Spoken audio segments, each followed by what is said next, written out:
I'm here with Jacob Seligman. Jacob, I understand you got a Broadway play. Well, we're taking it to Broadway. It was just in the New York Musical Festival, and that's the next, well, I would say the next step is probably, it might be a regional theater in Boston or Florida we're looking at, or an off-Broadway show and then going to Broadway. But it's going to be huge because it's the musical of the movement. And so what is it? Tell me what it is. It's the bank that loves to foreclose on people and a guy who falls in love with a woman who's got to foreclose in her flower shop is the basic tagline. That sounds like a Hollywood movie. Yeah, it's got a good plot structure for our times, for sure. It's also got a Marxist revolutionary who foments a revolution against the bank, and then... Yeah, they're going to edit that part out in the movie. No, of course not. No. Here, I'll tell you the main theme of the bank goes like this. We repossess, we take the things you used to call your own. We repossess, we redistribute every car and phone. We repossess, we make you wish you'd never taken a loan. Your pain, our gain. Your joy, our joy is your sorrow. We repossess and strip ya to the bone. Strip you right down to the bone. That sounds good. So we just were in the when New York did you write Musical it? Festival, When did you write 16 years ago. You wrote it 16 years ago? That's the weird part.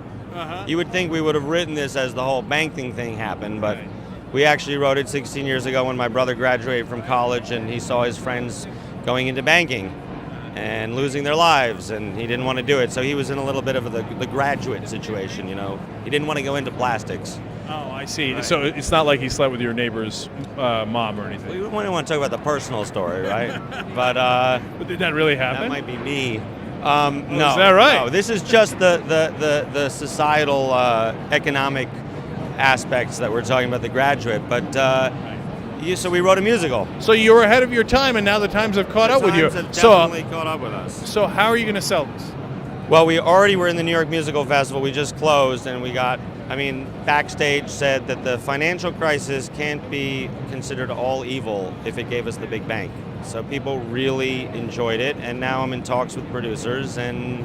So it's called The Big Bank. The Big Bank. And how about if, ironically, one of the big banks wanted to finance it on Broadway? Would you let them do it? That's not going to happen. See, that's what I realized. No, because the money people do not want to invest in this show because it scares them.